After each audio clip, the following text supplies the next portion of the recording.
Welcome to episode 36 of Pod 'em Up. My name is Tibbs, and with me is Ollie. Hello, I am. How you doing? I'm not too bad. So I wasn't a very energetic opener, was it? Hang on. All right, so let's start again. I can do it again. Episode 36 of Pod 'em Up. I'm Tibbs, and this I'm Ollie. is... Oh, sorry. All right. Take three. Take three.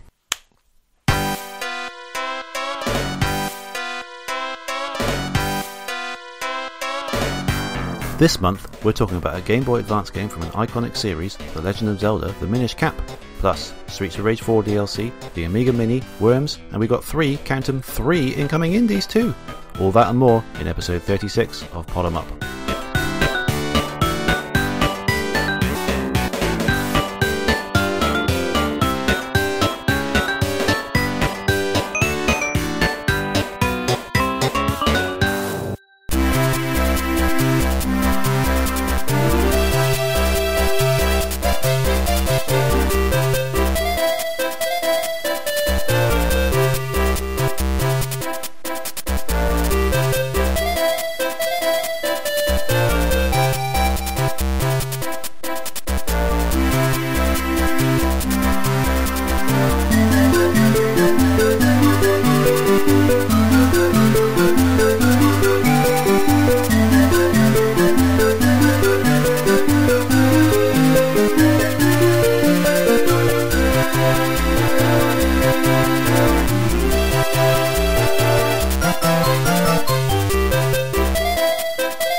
Episode 36 of Pod 'em Up. I'm Tibbs, this is Ollie. Hello. And what an intro that was. Oh, it was so urgent. You know, we're right down to business Straight there. to business. Yeah, it only took 3 attempts, but we got it. We bloody got it. Yeah, so how are you, mate? Not too bad. Not too bad. Good. And you? Yeah, not too bad. It feels like it's been ages since we did a normal episode, doesn't it? It does, doesn't it? I think it's been about 3 months. So, yeah, it's quite a long time, I suppose. Yeah, but I mean, the Sonic episodes were good as well, weren't they? Oh, of course they were. Yeah. But, so it's nice to be back in the normal flow, I guess. Catch up on a few things. Yeah. Well, I have very little to catch up on, actually, I must admit. Despite the fact that we've had 3 months to play interesting things and talk about them in this segment, unfortunately, I've been working really. It's been... I've been making this little... game about the Vikings for the BBC, basically. Oh, cool. So that's been all year so far, and it's been like proper like game crunch for the last few months, really. So if I'm not working in the evening, my eyes and me in general is just too tired to play any games other than the book club game that we've been playing, which is Legend of Zelda Minish Cap, by the way, or Minish Cap. Talking about that later, but yeah, so very little. Yeah, game time, really.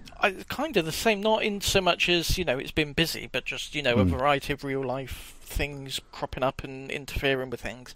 Yeah.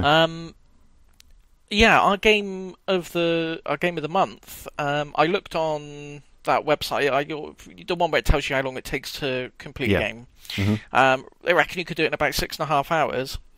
I've not finished it.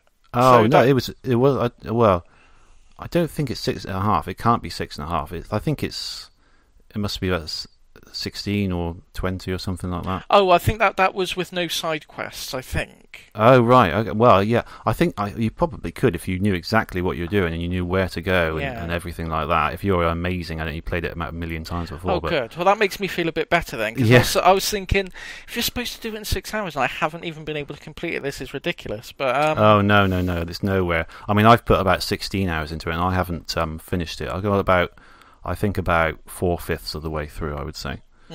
From what I can gather. Yeah, I didn't get very far into it at all, but okay. I don't want to spoil my thoughts on it, but we'll get to that. But, okay, right. Yeah, I will finish it, we'll just say that. Okay. But yeah, so yeah, it's just, it's been a while and we don't seem to have... Have you played anything? We have nothing to show for ourselves. Well, the only thing I've got anything to say about, and I've only played it once, the Streets of Rage 4 DLC. Oh yeah, that's the only thing I've played as well. Oh my god! Oh no, this is ridiculous. So that's the first half of the show. After the break, we'll be back. How has this happened? I don't know. Oh wow. Okay, well let's talk about that anyway. Even though I've only played it once, and I don't have that much to say about it. To be honest. Yeah, Mr. X Nightmare, I think it's called, isn't it? It is, yeah. The DLC. I played it, but I played it about a week after it came out because there was a problem with it launching on the Switch. Yeah, exactly the same for me. So. Yeah, there was a bit of a cock-up there, wasn't there? Yeah. You couldn't get it for a while, but yeah, it came out about a week later on there. It's kind of... you get 2 extra characters, don't you? Yeah. Which are Estelle. Estelle and Shiva. Yeah, I was trying to think of his name. I thought...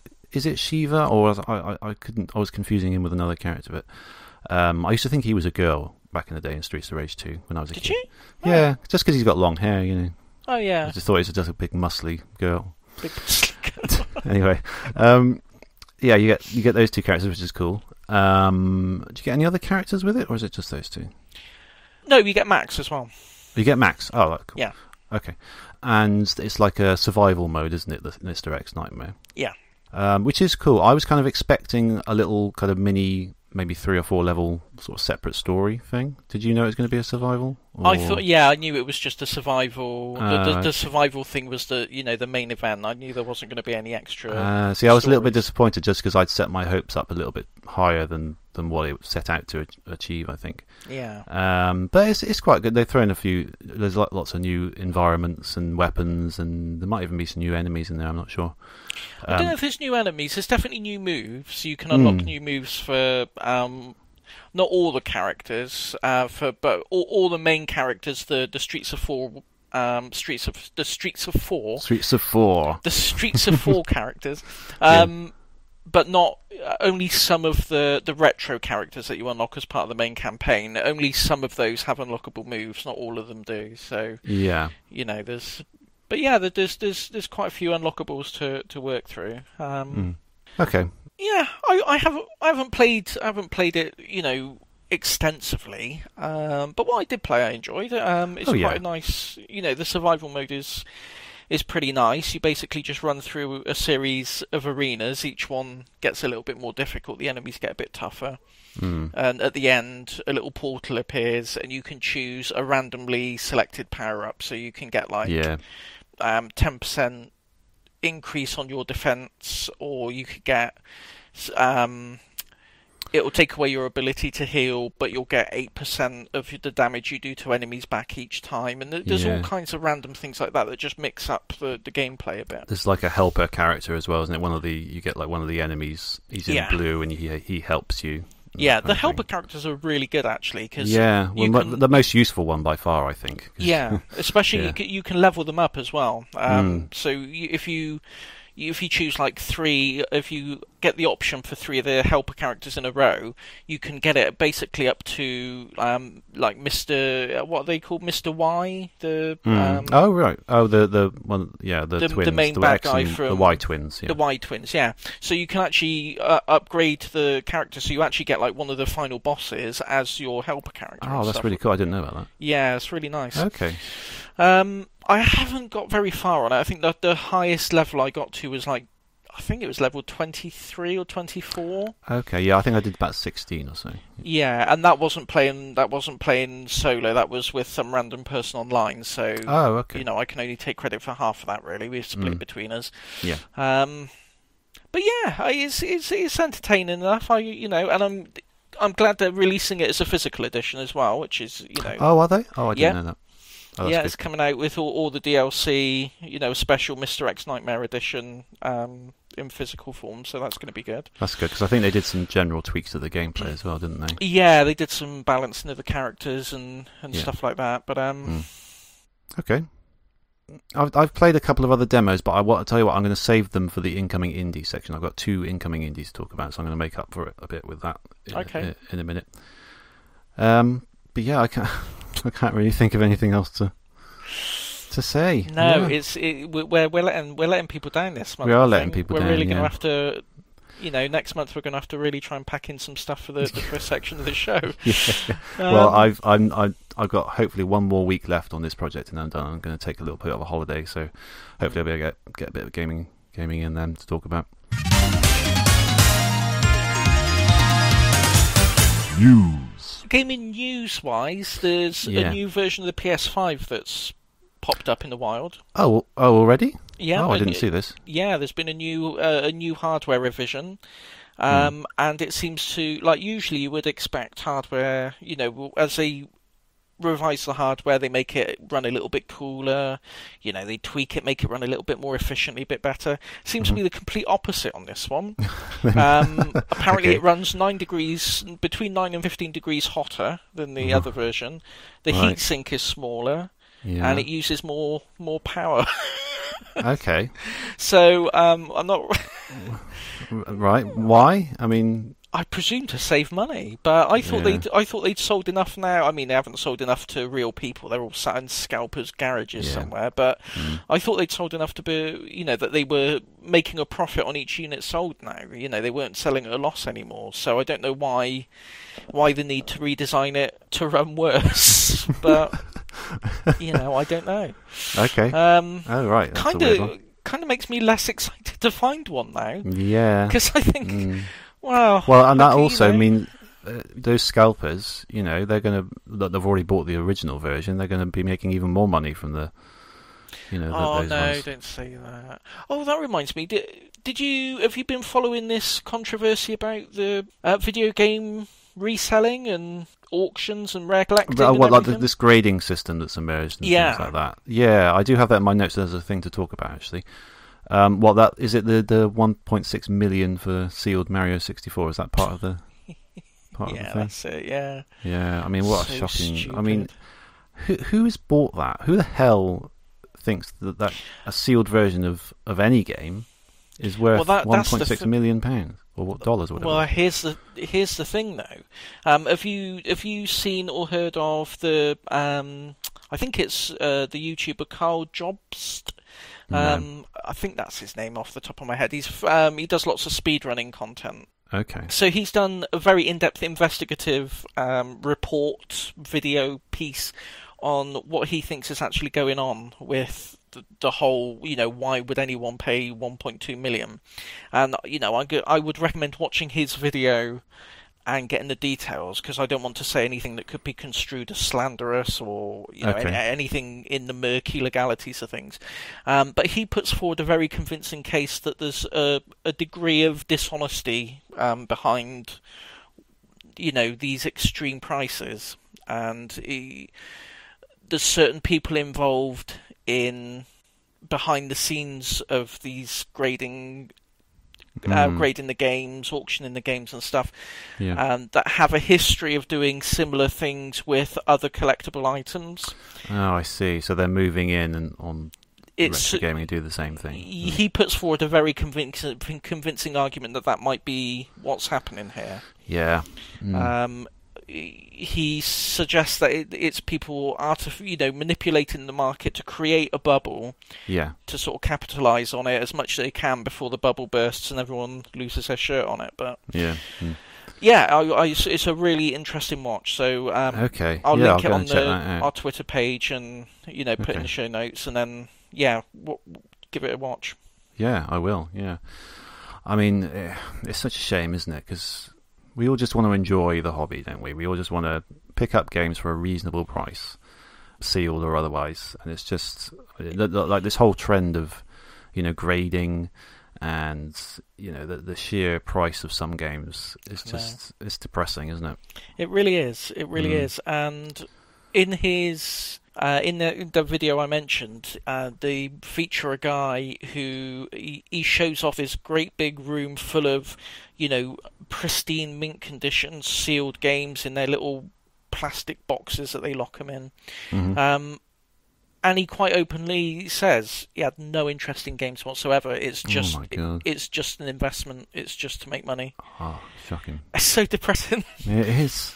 It's so depressing. But on the bright side of things, all financial bubbles burst eventually. Oh, yeah, especially one as ridiculous as this. It must do. Yeah. And as soon as it does, there's going to be some people who've got what they consider now very rare things that they're going to be selling for pennies on the pound. So it's going to be great for actual gaming fans eventually, but we just got to weather the storm, I think. Yeah, I think so. I mean, I feel like I've kind of got what I want, really, in terms of a collection. Like, unless I can get things for very small numbers of pounds that I actually want, I'm not ultra bothered about building a collection anymore, really, speaking personally. But I don't know how you feel about it. But these kind of things don't help, do they? You know. I still like, I'd like to build a collection. I'm not interested in sealed stuff. Yeah. As long as it's in reasonable condition and it comes with a manual, that's good enough for me. Obviously, I like things in as close to new condition as possible. But that's just to sort of recreate the experience of getting it new. Yeah, precisely. All those years ago, isn't it? Precisely. Really? And I would. There's a few sort of key holy grail items that I would like in my collection one day. I'd love to get Panzer Dragoon Saga. Yeah. But again, the way the price, they're not making any more of them, so the price is only going to go up. Yeah. So I've kind of given up on that. But yeah, there's a few sort of key things I'd really like, but I've run out of shelf space. Essentially, it's a big big factor in why I can't really get much more. Yeah, that is without removing some things, which I don't really want to do, or putting them up in the attic or something. I'm looking around. The only shelf I've got room for is the PS4 and Switch shelf. Which is fine. I can add a few more to that, but the other ones I've got. I've just finished off my Wii and Wii U shelf. I can't get any more on that. So it's I've got a space problem here in my little room. So it's it gets a bit difficult at a certain point, doesn't it?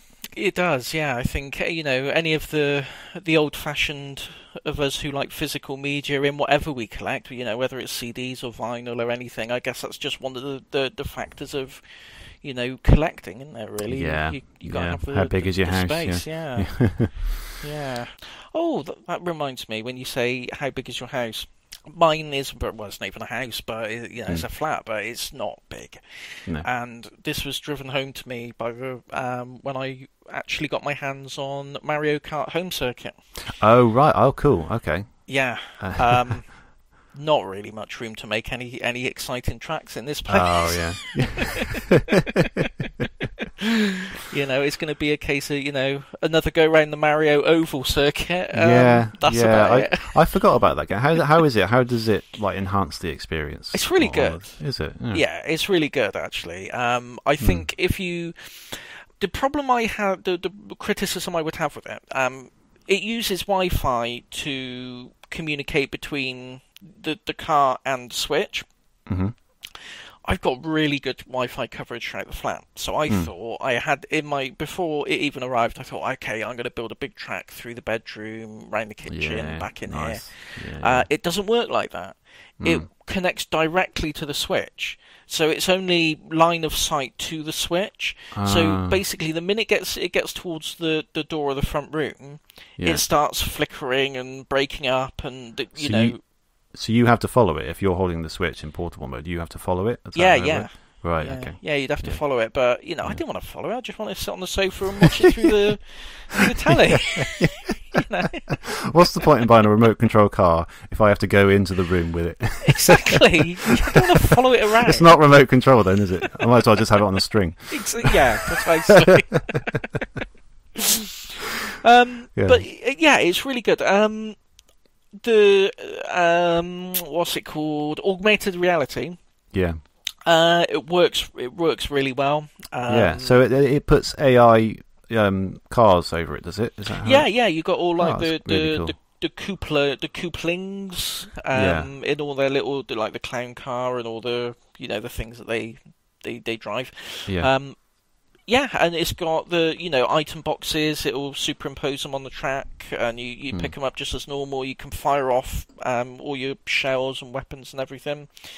Yeah, it's just really good. It works cool. really well.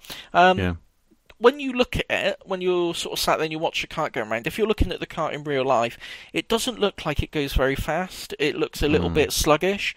But I guess it's sort of a perspective trick, because the camera's so close to the floor. It really does feel like you're going quite fast when you're looking at it on the screen. I can imagine if it's quite a small thing and it's low to the ground.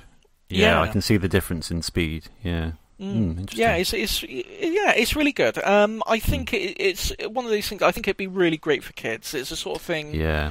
When I was a kid, that would have blown my mind, having something like that, and I would have spent hours making like little tunnels and ramps and all kinds of cool stuff for it to go over. Yeah. I am definitely thinking about getting some sort of RC thing for me and Alice to enjoy. It might be that. Yeah. Yeah, I really recommend it. Yeah, because I like the idea of making little tracks and ramps and things. That's the thing. I think like I say, due to space limitations, I just basically did an oval. And put just any old crap I could find to sort of line the edges of it. Yeah, I mean, we probably don't have much more inside space on a single floor here, but we've got we're lucky enough to have a reasonable garden. So I'm wondering if it works in the garden. I don't know. It does say only use indoors, but I think that's just because there's more chance of getting damaged outside. Really, right? Yeah, I suppose. And if it rains, or you sort of drive it off into a pond or something. Yeah, I suppose so. Yeah. That'd be a great hazard, though, wouldn't it? Like put a plank of wood over a pond, and that'd be brilliant. Oh, I mean, not if it falls in, but it's it's a fun gamer stuff. It's a fun few seconds. But yeah, I recommend it. I wish it was a bit cheaper. Yeah, it's quite pricey, isn't it? Yeah. It's not going to come down anytime soon, is it? Let's face it. No, I don't think it is. No. I was lucky I got a gift voucher that I had to spend, so I got a little bit off of it. So that made it a bit more palatable. But yeah. Okay, cool. Yeah, good. Well, one little news thing that's happened since our last episode is E3, of course. That's it? I think, it was because it was in June, wasn't it? And our last episode was in May. Oh, yeah. We certainly haven't talked about it anyway. Not that I've got much to say about it. I don't know if you have. If you can remember anything that happened at E3. I've forgotten what happened. What? Yeah, me too. Exactly. I was relying on you to remember something about it. To be honest. What even happened? Yeah, it was a bit kind of.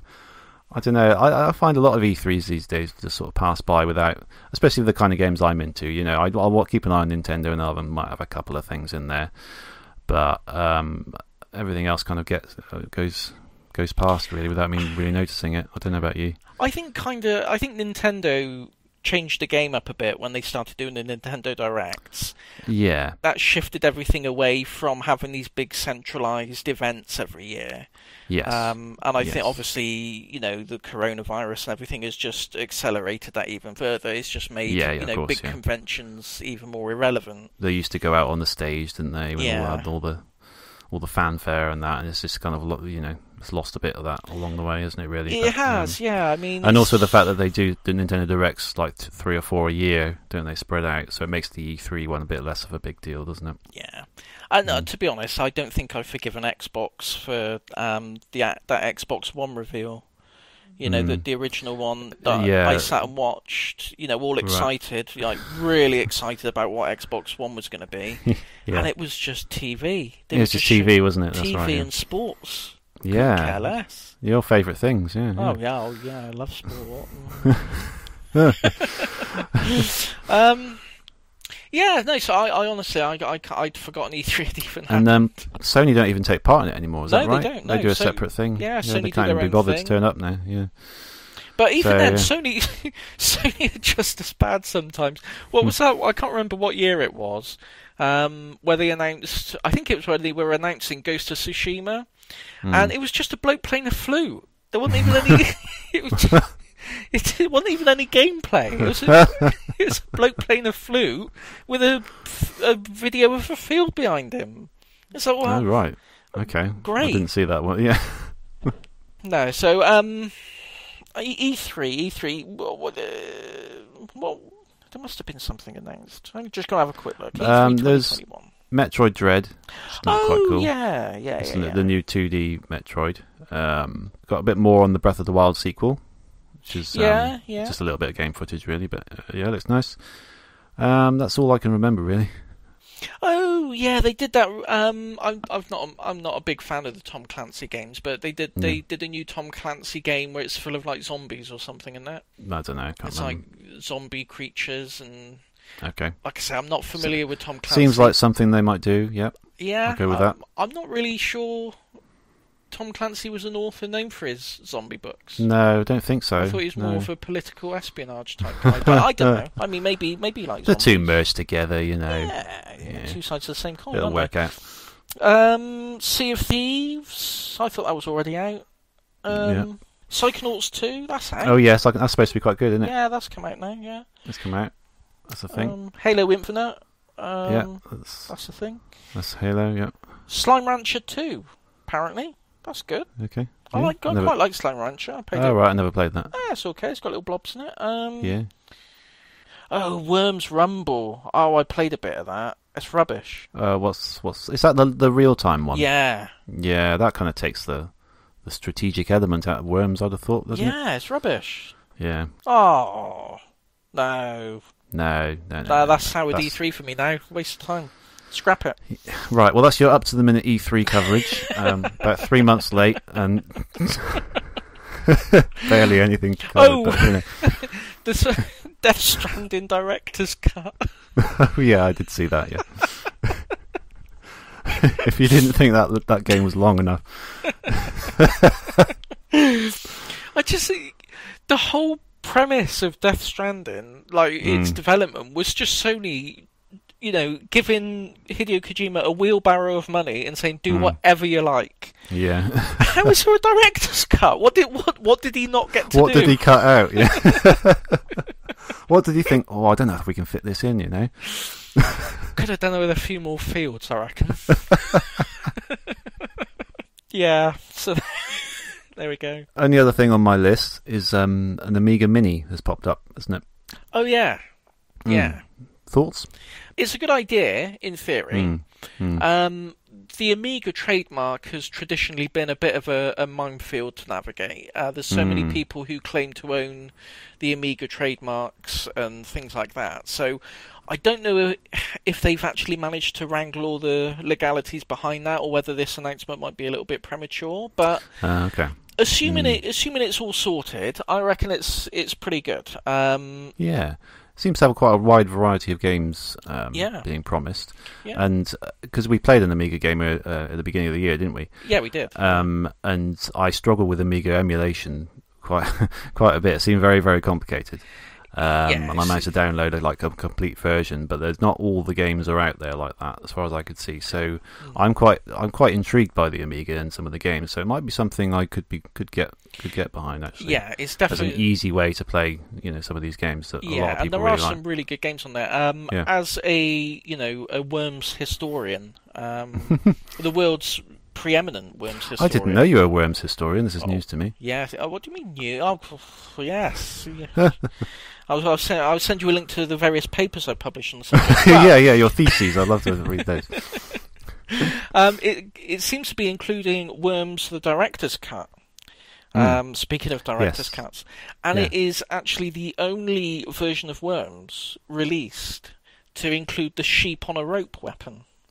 Ooh, previously nice. Exclusive to that, and I believe there were only 5,000 physical versions ever released, because it came towards the very end of the Amiga's lifespan, basically. Oh wow, right, yeah. So the physical versions are, few and far between these days.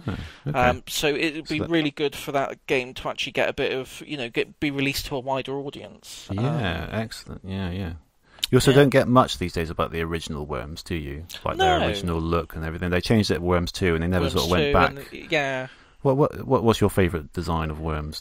Definitely Worms. Yeah, definitely Worms 2. Oh yeah. I like the look, but there is something quite nostalgic about it, because I had Worms on the Saturn, the original one, and there is something quite nostalgic about that look, that sort of wrinkled, segmented look. Yeah. Realistic one. Yeah, the actual little realistic little worms. Yeah, and their little videos, when between the thing, Did you know the rounds. You know the Worms theme? Yeah. Do you know it had lyrics? Yeah, I do know that. I've been trying to track down a version of it, because at the time I remember, I don't know, I think I had it on tape. Weirdly, I don't know why. It must be a recording of something, but I'm sure I had it on tape, and I've never heard it since. And I keep wanting to find it and track it down. Yeah, it'll definitely be on. Yeah, will definitely be on YouTube. I've never actually looked, to be fair. But it just hasn't appeared in front of me, so I assume it's not there. Yeah, the story of Boggy Bee. Right. It's about Boggy Bee the worm, and it's in Worms Armageddon. If you leave the menu on long enough, there's a little sequel to the Boggy Bee saga. Oh, is that? Oh, right. Okay. Yeah, there's a lot of Worms I haven't played actually. So I mean, the first three are all you need, really. Worms 2 and Worms Armageddon. Worms 2, I put so much time into Worms 2. I loved it. I loved the level building thing. Oh, it was brilliant, wasn't it? First game I ever played online, like against other people. Yeah, Worms 2. Amazing. I love it. I believe, actually, I at least as to a couple of years ago, the servers were still online as well. Oh, really? That's cool. No one was there. I logged on, and the lobby was completely empty. I think probably the first person to log on in probably a decade, but they're still online. That was it's not the point. Yeah, the fact that you can. Yeah. Oh, perhaps you and me should try that, shouldn't we? Yes. Yeah, we should do that. That'd be amazing. Yeah, I'm probably not very good. I haven't actually played Worms in probably a decade, to be fair. So I go back and play Worms Armageddon from time to time. I think I've mentioned before, I've got the latest one, the Worms WMD. But we definitely talked about it with the TV screen size. Like the menus and stuff are just too small to read. I remember you saying that. Yeah. So I haven't really put that much time into it. But Worms Armageddon, beautiful. How did we get onto Worms? We were talking about the Amiga, weren't we? Oh yeah, Amiga Worms Amiga. I reckon if it's a really nice plug-and-play solution, so like in the same vein as the other mini consoles that have come out, I think it'd be tremendous. It's got a little keyboard, but it's so small you can't actually use it. That's right, isn't it? Yeah, it won't One thing that struck me, and this is going to show my Amiga noobness, so forgive me, it's kind of yellow-coloured. I would assume that an Amiga would be yellow because of old age. Were they originally that sort of colour, or was that just an effect they've added? I can't honestly say. The Amiga I grew up playing was my granddad's, and I love him to bits, but he smoked like a chimney. Ah, okay. So his was always yellow, but I just assumed it was nicotine stained, to be honest. Okay. That's the Amiga I've got now, actually, up in the cupboard. Oh, right, okay. So I've still got cool. that same one. You got it. But yeah, his was always a bit yellow. So okay, so we need someone to write in and tell us: is the Amiga supposed to be yellow or not? Yeah, did it always have a slightly yellow tint? Yeah. Actually, I got my Commodore. I got my Commodore 64 from my granddad as well. Right, was that yellow as well? That was yellow as well. Okay, well, fair enough. Well, if they are supposed to be yellow, then they probably age spectacularly because that's what's happened to everything that was supposed to be white. So, quids in.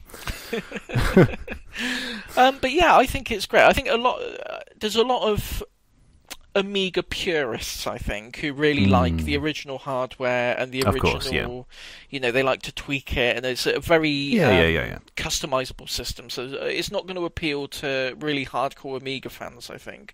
But for people who had an Amiga back in the day or have never had one, and just cringe at the expense of getting into an actual physical Amiga these days, I reckon it's a really good option. So I'm looking forward to it. Yeah, one of the few mini consoles or / computers that I would genuinely consider getting. I think. Yeah. That would have a reason to get. Yeah, the last one I considered getting was that Sega one that had the Astro City one. Astro City, yeah, because it had Golden Axe, the arcade one, the Revenge of Death Adder. Yes. And I thought that's the only reason I'm buying it, really. Yeah, just for one game. It's a bit silly, isn't it? Yeah, I can't justify it for one game. I was hoping it would pop up, it would pop up on like the eShop or something like that. Like their ages. Is it called Ages, their thing? Yeah, but I think they've stopped doing that now, so it probably won't. Yeah, it's not going to happen now, is it? No, they might pop up in something. They're always wheeling them out, aren't they? So I'm hoping at one point, if they've done it for that console, that means they can do it for other stuff. I guess. Yeah, you would hope. Right. Any other news? No, I think that's. I think we've. That's quite a comprehensive news section. Yeah, we managed to squeeze a lot out of that, considering we hadn't done anything for the past 3 months. Yeah. There you go. Incoming Indie. So I've got a couple of incoming indies. Cool. Both of which I played demos of. So the first one is Rog and Roll. It's a 2.5D platformer. A demo was briefly available during a Steam event, and I don't think it is anymore. I don't know why they do that. It really annoys me. Why? Make it permanent. But anyway, it was there. So it's a nice little platformer, sort of NES-style graphics, but 2.5D, so the textures are sort of applied to simple 3D models, and it looks really, really cool, just sort of moving in motion. It's quite simple graphics, but I think it was very effective.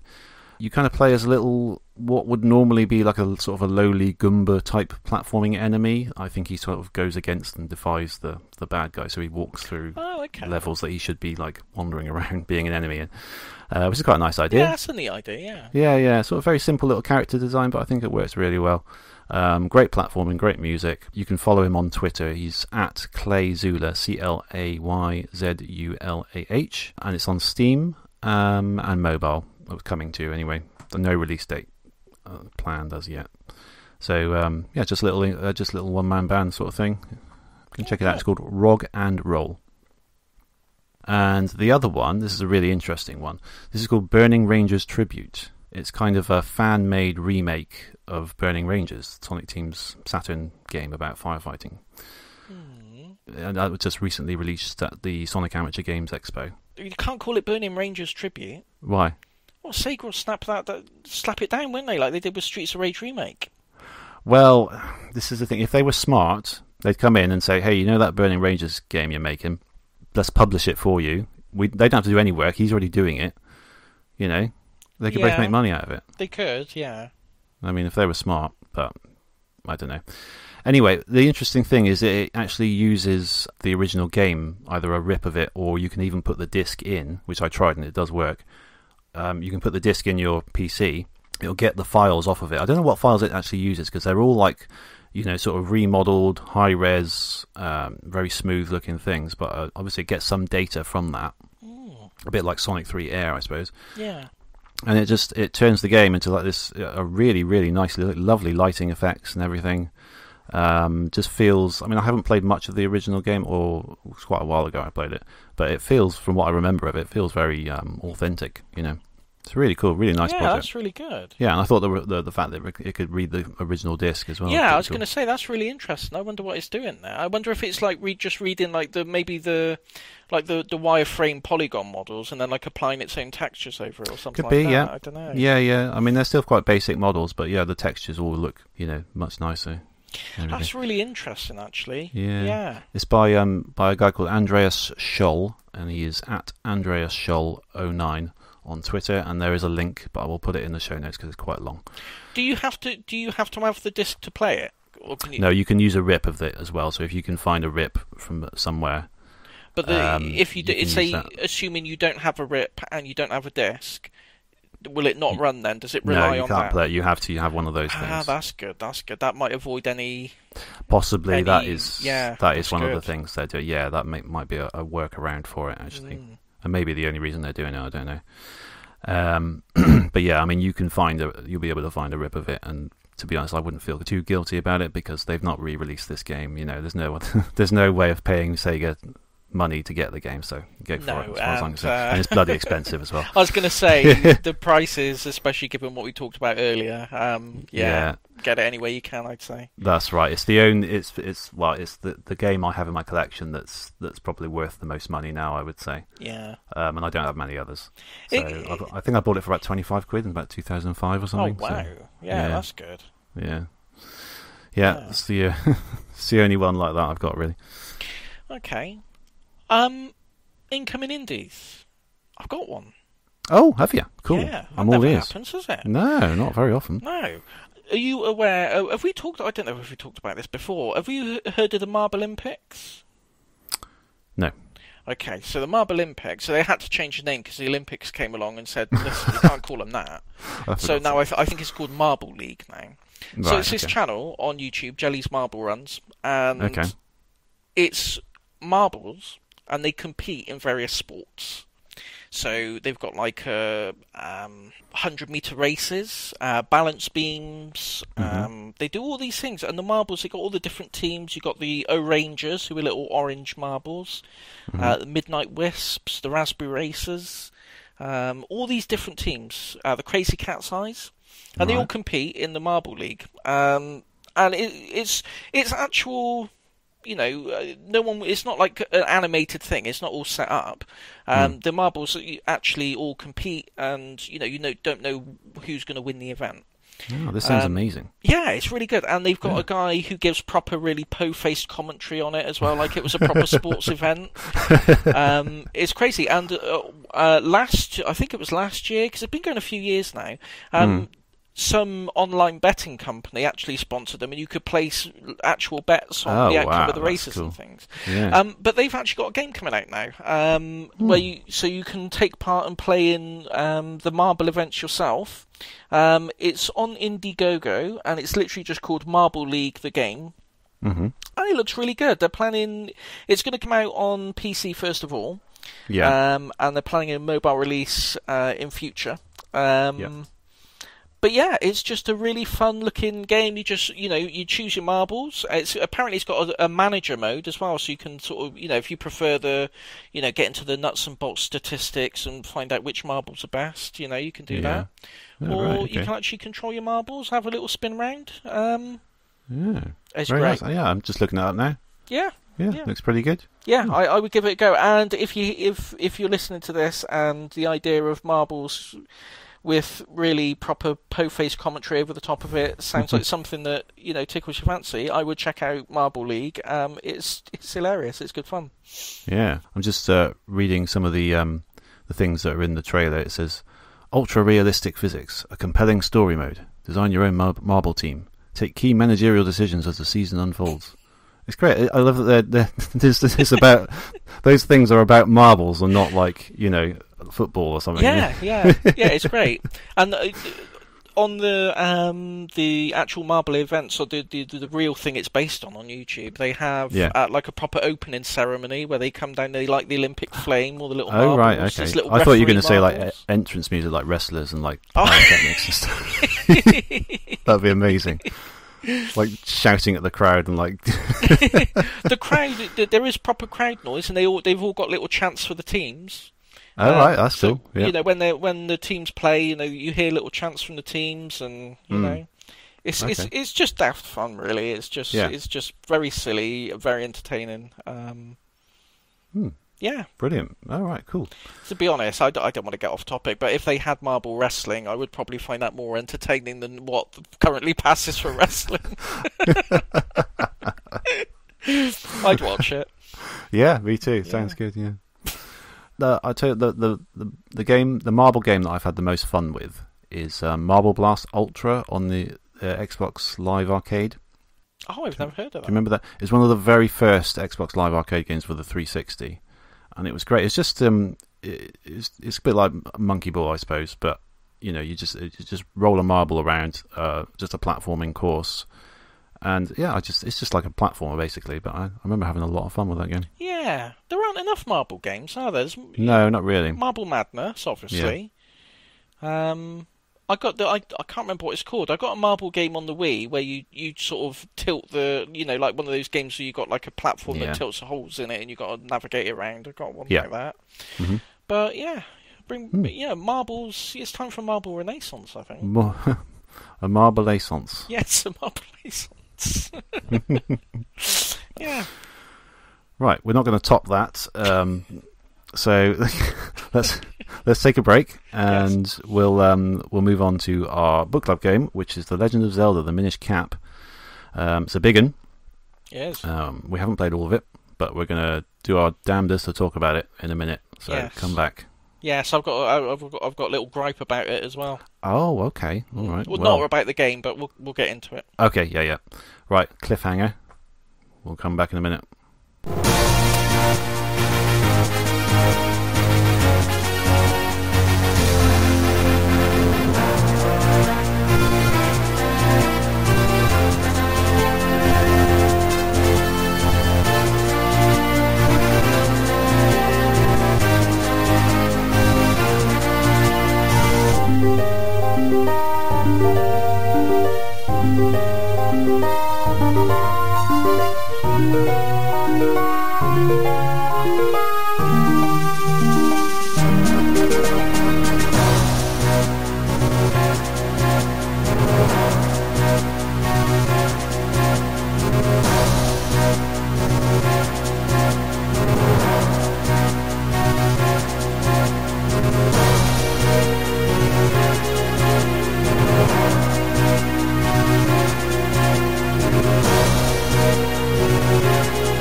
The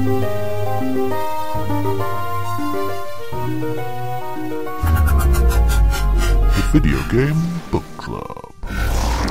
Welcome back. This month we're talking about The Legend of Zelda: The Minish Cap. This was for the Game Boy Advance, published by Nintendo, but it was developed by Capcom and Flagship. It was released in November 2004 in Europe and Japan, and January 2005 in the US, which is unusual. Apparently, I looked at this up, this was to avoid it drawing attention away from the release of the DS, which is why they sort of pushed it back a bit there, which is, I thought, quite interesting. So you might have more to say about this bit, actually, because a loose cartridge, how much, because I was looking at eBay prices and they were sort of all over the place, some, and as you said, I think in our last episode, you mentioned there's so many fakes and stuff out there for the Game Boy Advance games in general, and you had a hard time finding do you a remember genuine one. You remember before the little cliffhanger we left on about me having a gripe about it? Yeah. Imagine, if you will, you thought you'd picked up a nice cheap copy of the game, cart only. Yeah. And you thought, oh, here we go, I'll start playing this, and you get so far through it. And then it just loses your game save. Oh, no. And then imagine that happened twice. Oh. Okay. Oh, man. Yeah. Oh, no. So this was a knockoff one? Yeah. Right? Yeah. Oh, man. I mean, a reasonably good one as knockoffs go in terms of physical appearance. You'd be very hard pressed to tell. It's just that the label looks slightly blurry, as if it's been sort of it's obviously not been printed on a high quality printer. But the shell and everything looks really. It looks I wouldn't be able to tell the difference. Yeah. But price wise, I knew it was going to be a knockoff from the price, but I was hoping it would at least be a functional one. I think knockoffs are okay as long as they're advertised as such, and they're because it's a nice, if you just want like games hanging around that you just want to pick up and put in, it's a fairly cheap way of doing it, if you don't mind the fact that it's not genuine, but obviously they've got to work, haven't they? Yeah, they got to work. I mean, that's the bare minimum you expect from. This product needs to work. Yes. So in the end, I gave up on using that cartridge and just started again, using the computer. Oh, what a shame. Yeah, I'm sorry to hear that. Yeah, so my advice would be, if you're looking on eBay, if it seems too cheap, it probably is. It's too cheap. Yeah, it's too cheap. Buy one of the pricey ones. Yeah. Yeah, pay for quality. Yeah. Definitely. Yeah, I mean, I don't know what prices for a genuine one seem to be around £20 for a loose cart and a lot more for boxed. It seems like a lot of Game Boy Advance games. They all seem to be really high, don't they?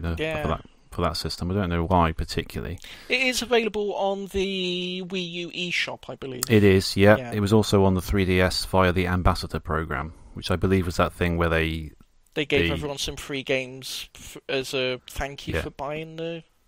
I think they really, because when they cut the price down because no one was buying it, and those who did buy it early, which I did actually, for some reason I can't really remember why, to be honest. That's pretty good though, isn't it? I mean, I can't imagine many companies doing that. No, it's a pretty reasonable. We've dropped the price here, have some free games. It's like especially for Nintendo, who are notoriously stingy on such matters. But yeah. Anyway, so let's move on to the game itself. So, Zelda.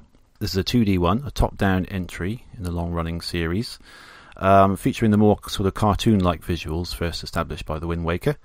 So it's an action RPG, which you explore the overworld of Hyrule Kingdom and traverse dungeons in order to retrieve the 4 elemental artifacts and stop an evil sorcerer called Vati, who has filled the land with monsters and turned Princess Zelda to stone. Just a little bit about the story before we get into the game.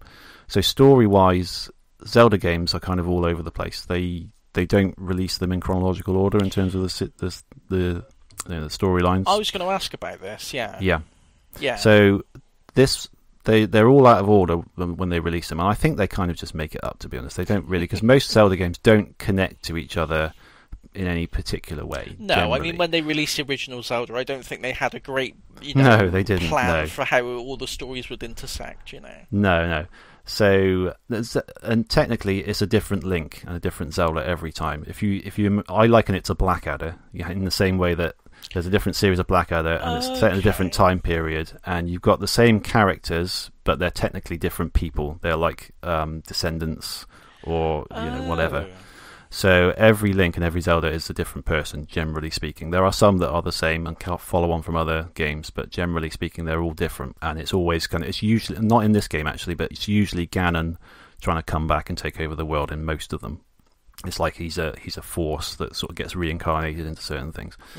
And they all take place in different time periods. So this one, the Minish Cap, is actually the second in the list. So first is Skyward Sword, which was the Wii one. That's the earliest Zelda chronologically, and then it's this one, and it's a bunch of others. And then the timeline splits at Ocarina of Time, apparently, into 3 different kind of alternate versions, because that one had time travel in it, so a bit like Back to the Future, it creates alternate timelines, and different games slot into those timelines after that.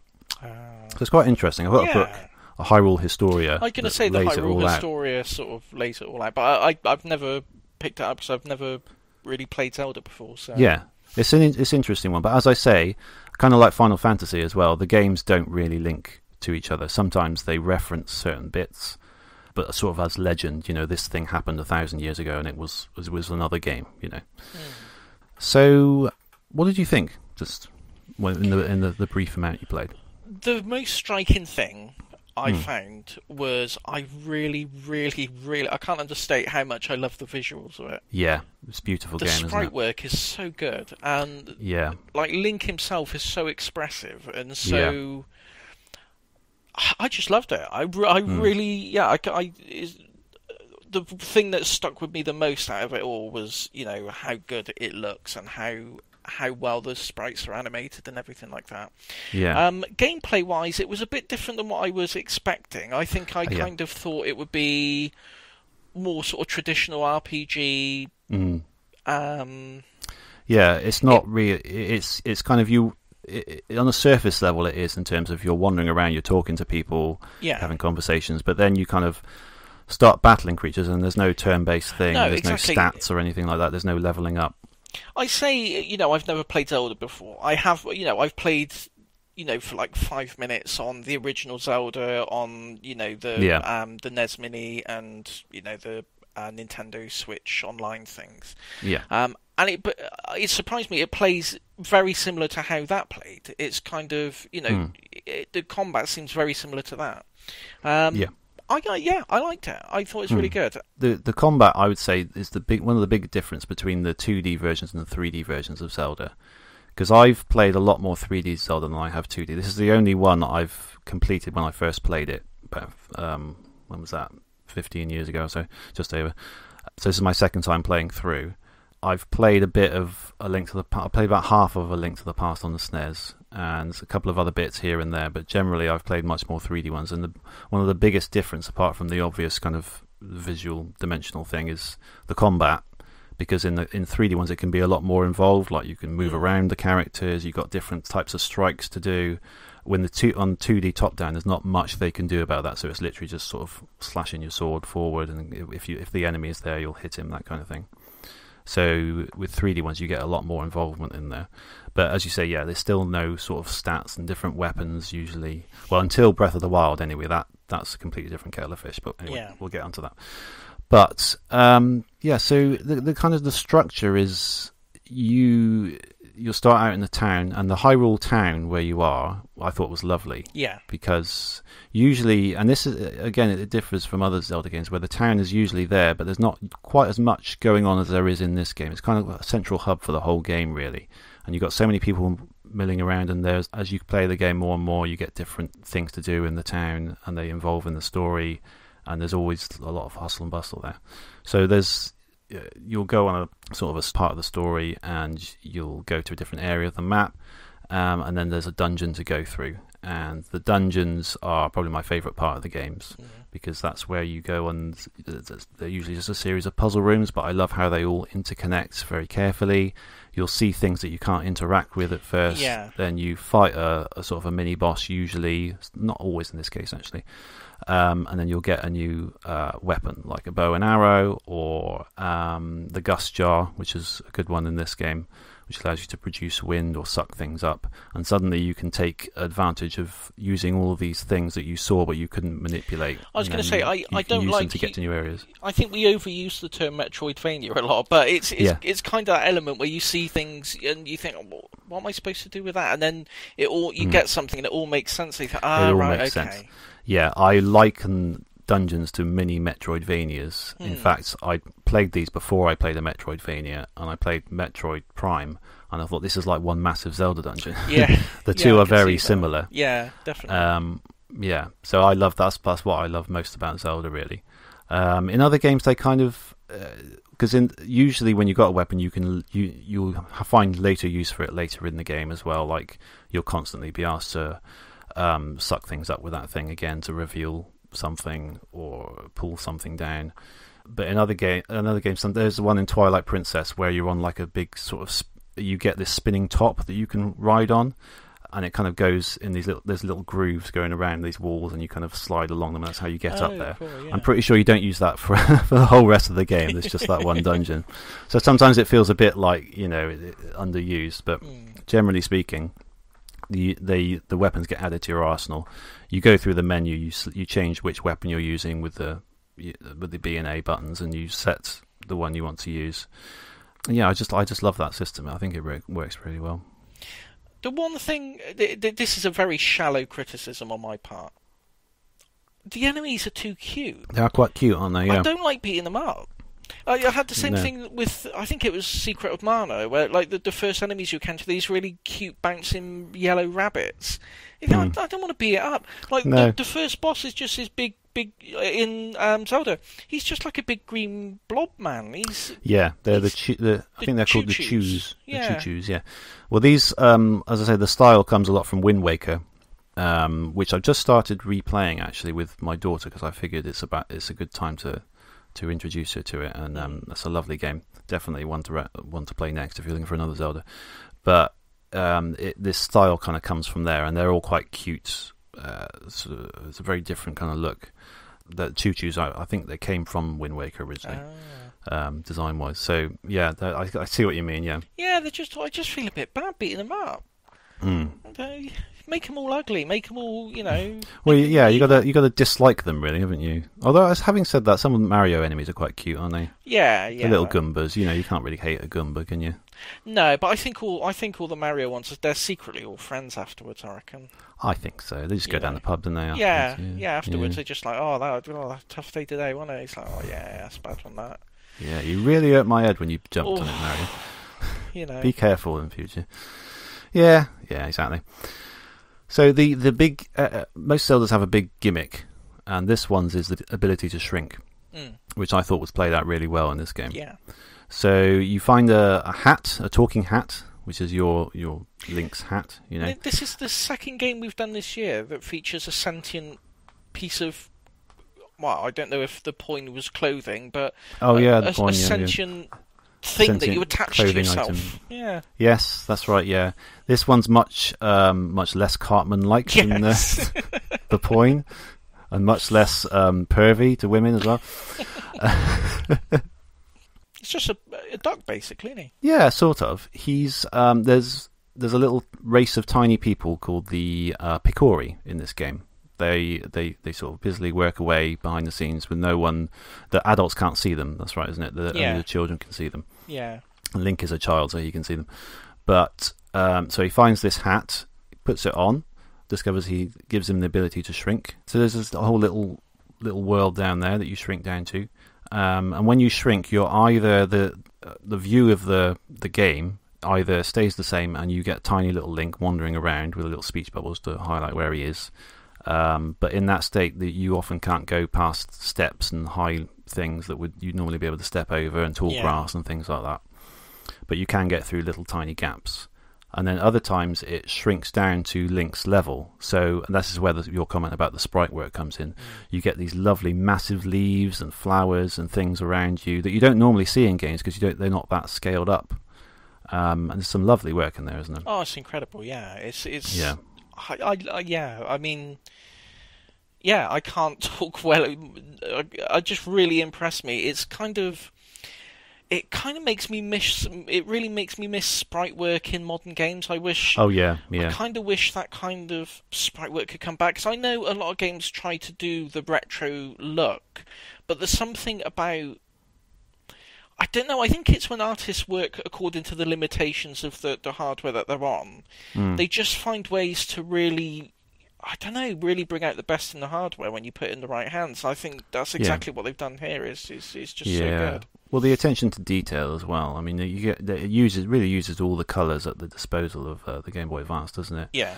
I mean, the sort of retro look is popular with indies, but I find a lot of them are simplified. They always go for the NES look, don't they? Yeah, they do. And they try and keep it like as simple as possible. And I understand why, because it's bloody hard to do all that sprite work, and you've got to keep your limitations. And I totally get that. That's absolutely fine. But it's not. There's something to be said about a game with a reasonable budget being able to put this lovely sprite imagery on the screen. The effects of the environment as well, like you'll walk into a certain place and it'll gradually become misty, and like the mist will come over the top of where you are. Like in the first, I think it's the first section of the game where you're looking, you got to get a nut so you can understand the Pecora's people. Pecora, that's an Indian meal, isn't it? Yeah, and you walk up and there's a bit you can't really go through yet, and sort of this mist sort of goes over the top of you and everything. It's just the way it all sort of blends together. It's just really, really nice. It's just so good.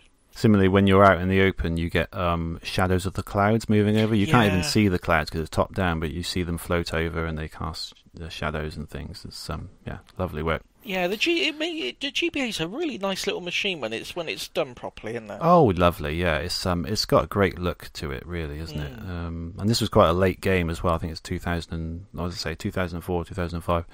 So they've had the advantage of getting all the juice out of it, really, haven't they? Yeah. Yeah, but I really like the shrinking mechanic. I thought that came up with some nice gameplay ideas. Yeah, definitely. Yeah. Sort of when you're exploring the main town in Hyrule, you can't just flip between big and small whenever you want. You've got to find these particular points. They're usually an upturned pot. So, and I didn't realise this until slightly later on, but when the second dungeon you get, I can't remember what it's called now, but you get like a thing that allows you to flip things. Yeah. So you can do things in that dungeon to like the flip in the mine carts to make them work. When you take it out later on, there's these pots in the town, in the little houses, and you flip them up, and they reveal a thing that you can use. They got a little hole in them. You can use that to get small, to shrink down. So that opens up whole new things you can do in the town, but it still limits you because you'll go in and you can do it from the house, and there's little sort of mouse hole type things in the walls that you can then leave the house and go outside. But of course, being small, you can't get everywhere because eventually you'll find a step or some grass or something that you can't get past. So you can only do certain things. And then as the game evolves and you can go in new places and turn over new pots and things, you can do more and more stuff. And that town is really cool how it sort of keeps evolving and it keeps changing. Different people doing different things. And I just love that, yeah. And the way they use the shrinking mechanic as well. And also you can talk to animals when you're really small as well. So you can't... if you go up to an animal like a cat or something, they'll just meow when you're big. But if you're small and you go up to them, you can see what they're saying, which is quite good. Yeah. Yeah. There's a kinstone mechanic as well. Did you play around with that much? A little bit. I didn't really get to grips with it that much. It's quite a good idea. Because basically, it seemed to be the most RPG-ish element of the game. I think possibly, yeah. Yeah. As you go through, you build up a collection of these kinstones, which are sort of split in half stones of different colours, and they're cut in half in different shapes. So the idea is that you've got a half of one, and someone else will have the other half, and if you merge them. If you fuse them together, you make, and this is all like side quest stuff, like. Mostly not part of the main story, but every time you do it, you make a change somewhere in the larger sort of overworld. So it'll either make a chest appear somewhere or open up a new area. It might even put an idea into one of the characters' heads, which opens up a side quest.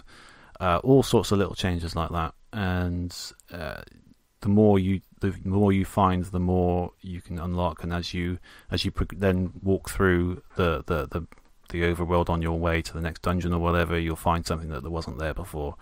And it's a really nice way of opening up the whole game gradually without giving you everything straight away. You know what I mean? Yeah. I just really like that. And that's exclusive to this game, as far as I'm aware. That's not a standard Zelda thing.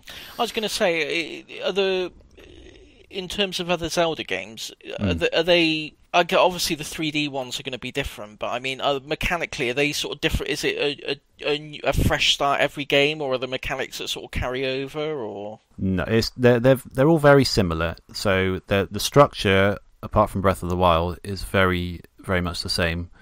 So in terms of how you go through, there's an overworld, but you can't go to every area. That is sort of blocked off by story elements or weapon elements, and you can progress through. You get a dungeon, you get a weapon, then you go back out, talk to some people, have a boss, that kind of thing. So they all structure very similarly, but there's always different things like that to do in them, like the Kinstone mechanic, and there's lots of other games that have different mechanics like that as well. So it's mainly the main stuff you do is kind of pretty much the same, although the weapons change here and there. Yeah.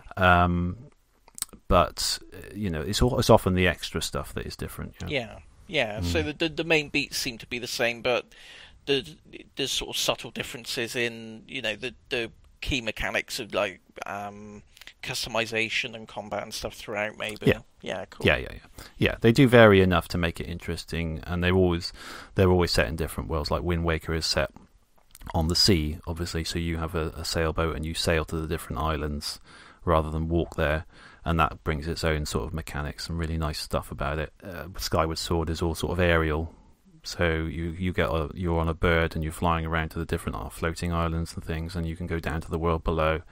So that really different, things sort of change things up there with a different gimmick and things like that. And then Twilight Princess, you can transform into a wolf or a Link, and then a lot of them have different versions of the world as well. Like A Link to the Past has a dark version that you transform, so every area has a dark version with a different layout and that kind of thing. So it's like a two worlds sort of mechanic. That's kind of cool. Yeah, I never really thought of Zelda in like. I kind of thought they were all like part of the same story, the same timeline. I never really thought of it in a Final Fantasy kind of way, where it's like it's much more like a Final Fantasy than a continuous thing that you have to play in a certain order. You can play this in any order. In fact, they're released in a different order, so it really doesn't matter. You can choose whichever one takes your fancy. Yeah. You won't have to know anything really about any other game, or if you do have to know something, it will tell you it in the game itself. Like when we started Wind Waker the other day, it kind of references Ocarina of Time in the intro in terms of its setup of how something in the past happens and how these people refer to that as the legend. But you don't need to have played the game or know anything about what happened in that game. You just need to know that these things happened. Yeah. So it's it's a really good series in terms of that. Even though it's quite a long series and there's lots of games in it, you can choose whichever one you want to play basically. Yeah. So the music was really nice, I thought. Some nice catchy tunes there. Yeah, some I'm not ones. generally a fan of the sound chip on the Game Boy Advance. I find it a little bit harsh sometimes. But it's really good. Working with what it's got, it's really nice music. Yeah, they managed to put some quite soft tones in it.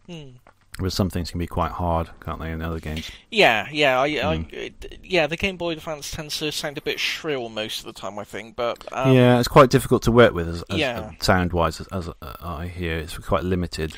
I think I don't want to repeat ourselves, but I think it didn't have a dedicated sound chip, did it? It was all done in software. I think. I think. Yeah, rings a bell. But yeah, but no, great music. So I know you had to restart a few times, but what was the furthest you got? The furthest I got most recently, I think it was only the second or third dungeon. I think the little turtle guy, the little flamey turtle guy. Okay, so that's the mine one, wasn't it? Yeah, I just beat him on the most recent attempt. I got a bit further than that when I played it originally, but I can't remember how far I got after that because that was before the save vanished into the ether. Yeah. So most recently, when I was playing through it from scratch, I got up to Mr. Turtle Guy. You got to run up on his back and beat him up. But again, I know he shoots fire at you, but he looks really nice. He does look quite nice. Yeah, the bosses are quite tough in this. Yeah, they are. Actually, that one was quite a tough one. Yeah, they do get tougher. Most Zelda bosses I managed to get through without too much difficulty, but these ones gave me a little bit of a hard time. Yeah. But yeah, I mean, it sort of carries on. You'll have played enough there to get an idea of it, really, because it kind of carries on from there, really. I'm going to carry on with it, but I am actually going to stump up for a proper copy of it. Because I really enjoy it. It's really good. Good. I'm really glad to hear that, because I know you haven't played much Zelda, so I was keen to see what you would make of it. And again, I know it's shallow, and I mentioned this before when you said we were going to play Zelda. Yeah. I've often been put off before by Link, because I just think I don't like the art style of him generally. I don't like his big pointy ears and his little green, thing and his hair. Yeah, I don't love it. Him. Yeah. But I love the art style in this. I think that made it a bit easier for me to get into, I think. I did think that when I was debating which one to go for, because I know that looked really good. And I know you said you didn't really like the character, but I think he looks really nice in that one. Because, the resolution is such that you don't get enough detail to not like him, if that makes sense. But they animate him really nicely. Yeah. And I compared to A Link to the Past, where for some reason, and I don't know if Zelda hardcore fans can tell me why, but for some reason he has pink hair in A Link to the Past.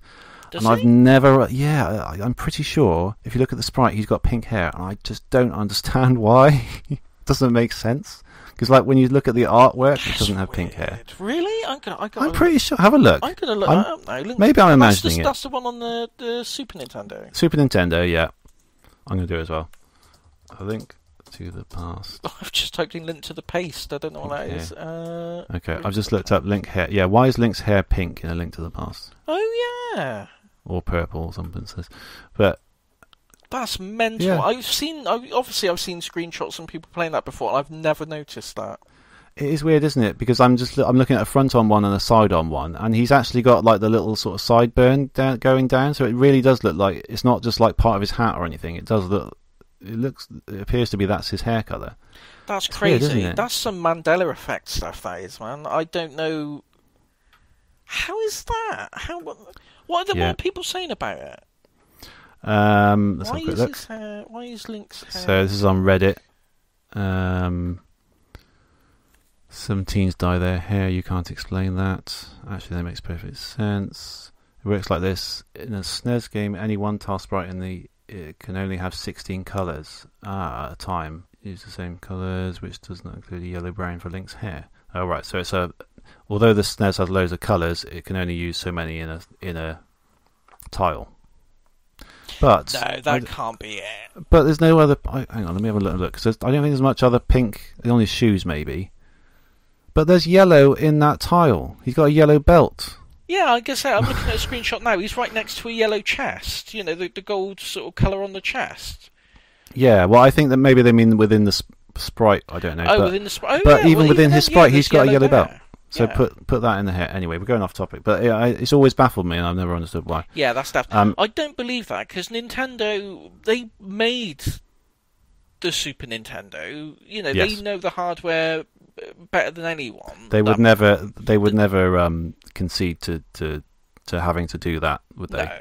They would never mess up their character in such a significant way by giving them. That's blown my mind a little bit. Yeah, I don't know. There's probably some other explanation in there. I'll look it up another time. Yeah, we need some deep lore for that. Yeah, if you have got a good answer for that, again, write in. So that's two things that we're looking for now. I can't remember what the other one was now. But pink hair and something else that we didn't know the answer to earlier on, wasn't it? Whatever it was, yeah. So some homework for you. So that's kind of why I didn't pick that game, even though I was kind of wanted to have another crack at it, because I did play through half of that and it got quite difficult and I gave up. But that was around the same time as I played this, so it was quite a long time ago. So I'd be definitely up for playing that on a future show. I think. Yeah, I mean that's. possibly because it's only the third one that came. There was original Link, original Zelda, Zelda 2, and then that was the third one that was released. So people rate it really highly. It's very well regarded. But whether it's a case of sort of nostalgia for the experience of playing that, and then other ones maybe just as good, realistically, I don't know. I'd be keen to find out at some point. Yeah, I would as well. But I would definitely recommend, once you've finished this, having a crack at a 3D one, because in my opinion they are better at just immersing you into the world. I mean, this was a lovely thing to keep coming back into, but there's something lovely about just feeling like you belong in that world and sort of progressing it. And I always find with 3D games, they have the advantage of you kind of remember them better because they're in a 3D space. Do you ever find this? Like you can remember the roughly what a room in a particular game looks like because it's three-dimensional. Yeah. And you can remember that's over there, and the vague feeling you get out of it, which you don't always get with a 2D game because you're not in it. Do you know what I mean? Yeah.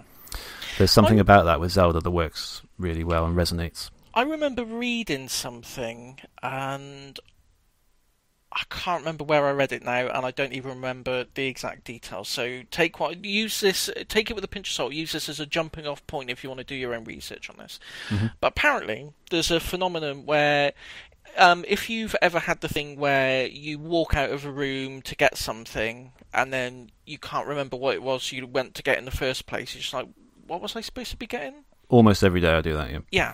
Apparently, it's a psychological phenomenon that happens from walking through a doorway.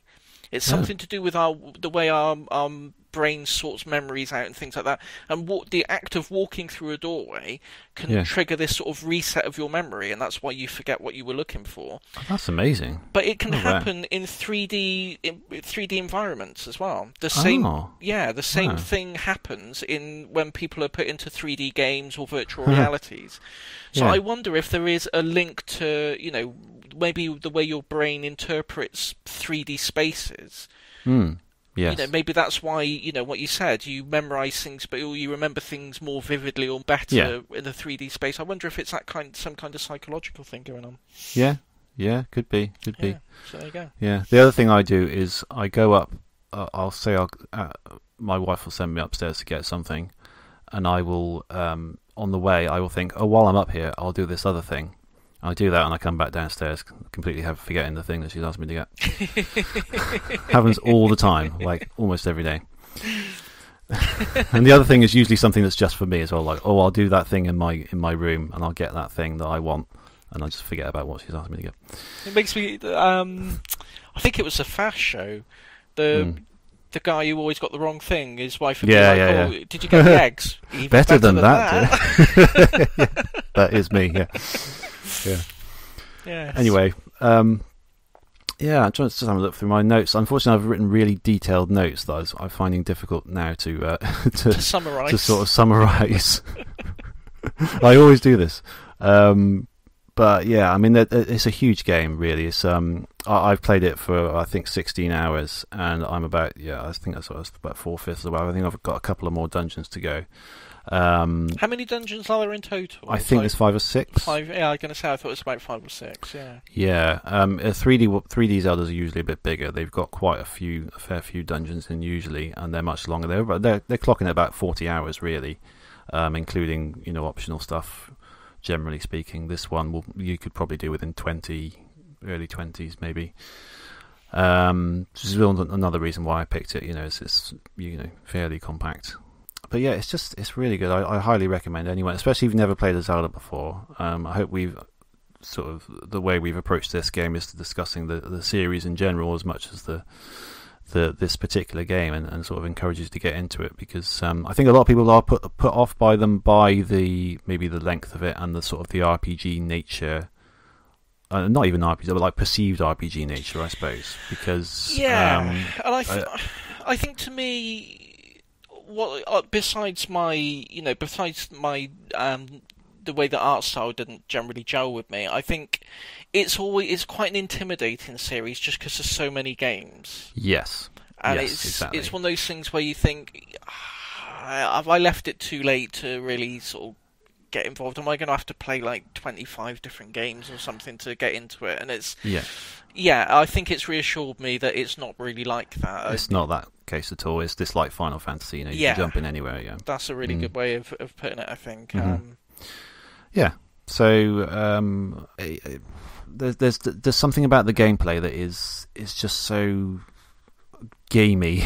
Do you know what I mean? Like, there's just everything you do. You do. Oh, I'll figure. There's so much satisfaction you get from figuring out a puzzle. And you move to the next room, and then you think, oh, I got to do this then now, and I got to go back there and get that key to open the door, flip the switches. There was a really nice thing in the dungeons. I don't know if you saw this in the early ones. I think you might have done.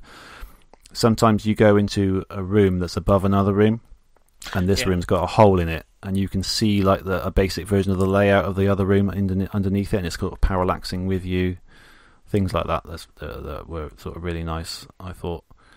And there's just so much to love about the game. You sort of keep progressing, you keep getting new things. There was a point in this. I was going up the mountain, which you would have done. It started to feel a little bit tedious. And there was a point where I had to go find a hole in the wall and blow it up with a bomb to get some water to put. But the thing is, usually in those situations in Zelda and in other games, where you have to blow up a wall, there's usually a little crack or something. But there was nothing there, and I had to look up in a walkthrough how to do it. And there's a couple of instances where I just had to look it up to figure it out, and it wasn't really obvious. But the more you put into this game, the more you get out of it. Like, the more you unlock and the more you progress, it just gets more and more interesting. And I was hooked on it every chance I could play on it by the end.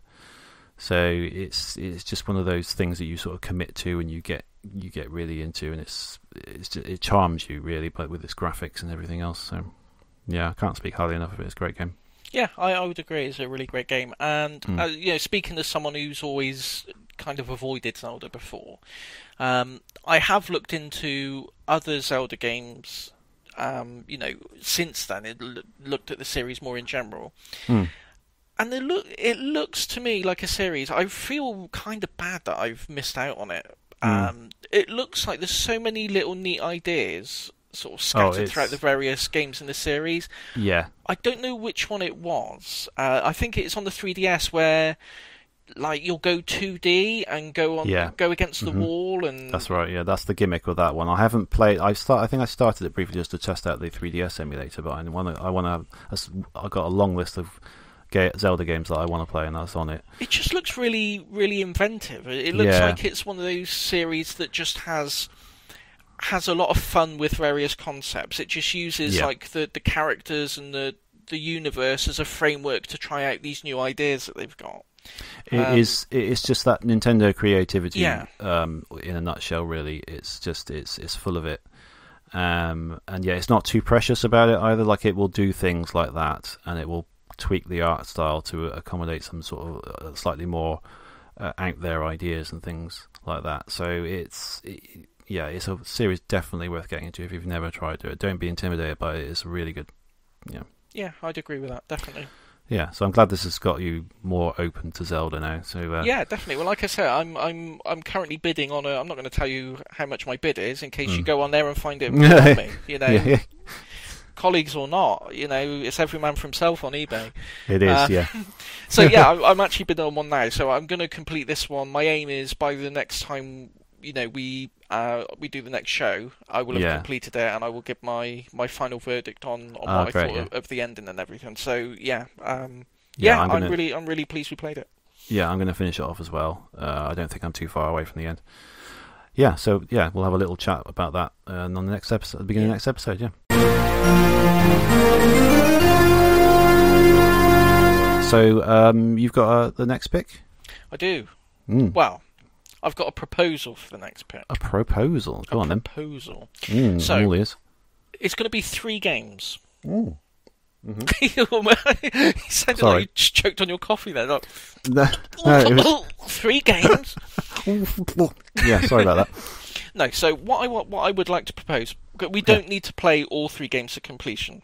No. I'd like us to play the first game. I'd like us to play the second game and do a bit of a compare and contrast on the different approaches they took to it. And then I would like to play a modern mobile remake or edition of the first game and see what they've done to it. Okay. So the game in question is Lemmings. Ah, okay. Oh, yeah, sure. So Lemmings has been ported to pretty much every console you can imagine. I'm going to be playing the original for the first. The first game is going to be Lemmings, the original one. I'm going to be playing the Amiga 500 version. Okay.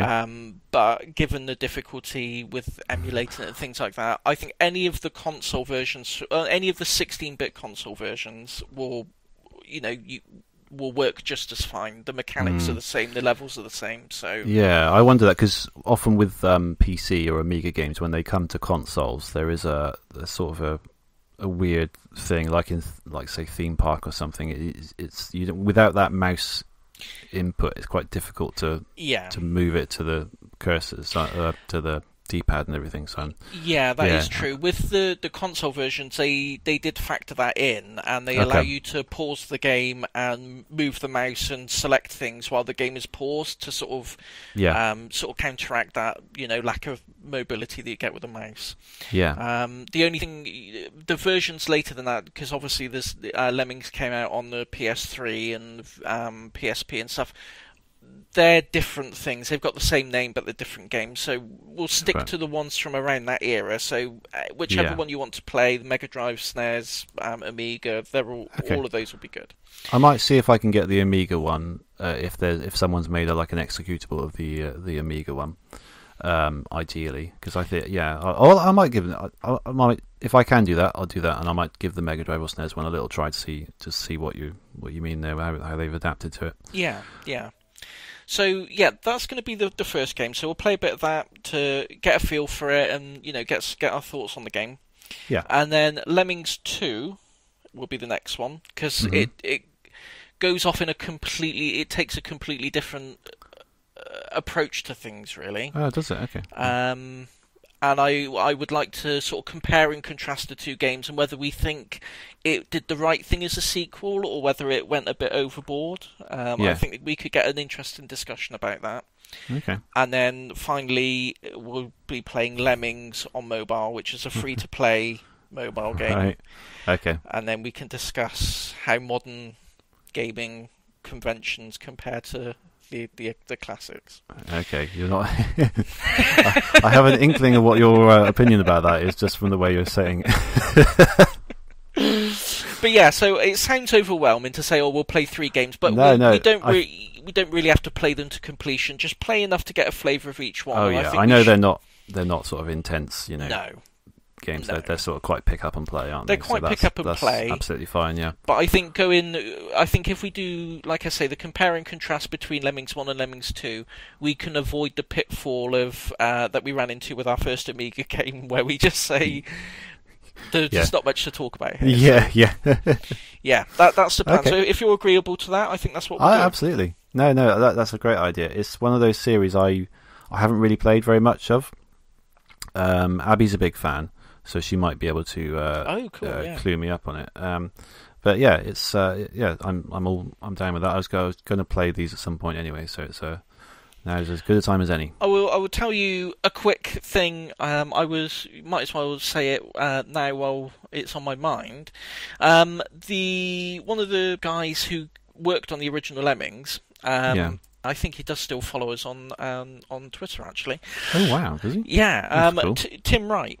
And he composed a lot of the music for the Lemmings and lots of sort of Psygnosis games. He did Wipeout and the music creation suite for the PlayStation. He's done loads of cool music. I really love his stuff.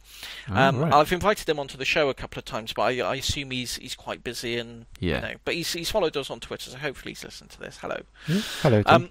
But there's some of the songs that I found out later he composed. When I was a kid, obviously I didn't know.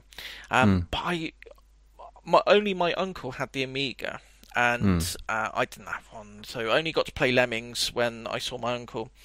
And some of the tunes got stuck in my head so much. Yeah. couldn't get a soundtrack or anything to them. So I went home and got my little tape player that I had, and I used to hum the tunes into the tape player to record them, and that was my sort of DIY soundtrack for the tunes. I thought you were going to say you recorded it off the thing. I didn't know you were going to be just humming them in. Yeah, that's brilliant. So somewhere there's like a tape of like a sort of 7-year-old, 6-year-old me going like. I bet you'd love to. If I could find it, I swear, if I can find it, I will, humiliate myself and put it on the show. But I imagine that tape's long gone. Yeah. But lots of good memories for me with Lemmings. So hopefully we'll be able to get a good bit of chat out of that. Yeah, I'm looking forward to that. That'd be really good. Cool. Excellent. Okay, it looks like it's shaping up to be a brilliant episode 37, doesn't it? Yeah. We've put in a lot of a lot of things coming up for that. Yeah. Brilliant. Cool. Okay, so join us then. Hope it lives up to your expectations. So, this one's been all right, actually. I think this one's been all right. Yeah. Bit of a weird start, but I think it would have been nice if both of our circumstances had allowed us to play a few more things and put a bit more time into things. But that's life, isn't it? Really, when you're in it is life. Yeah. So we'll try and do better next time, I think. Yeah. Right, so in the meantime, you can email us, podemup@gmail.com. You can tweet us at podemup. On our little website is podemup.live. Yeah. So please get in touch. Please give us some answers about the couple of things we asked you, and if you know them, and all suggestions for future book club picks, all welcome. Yeah, always welcome.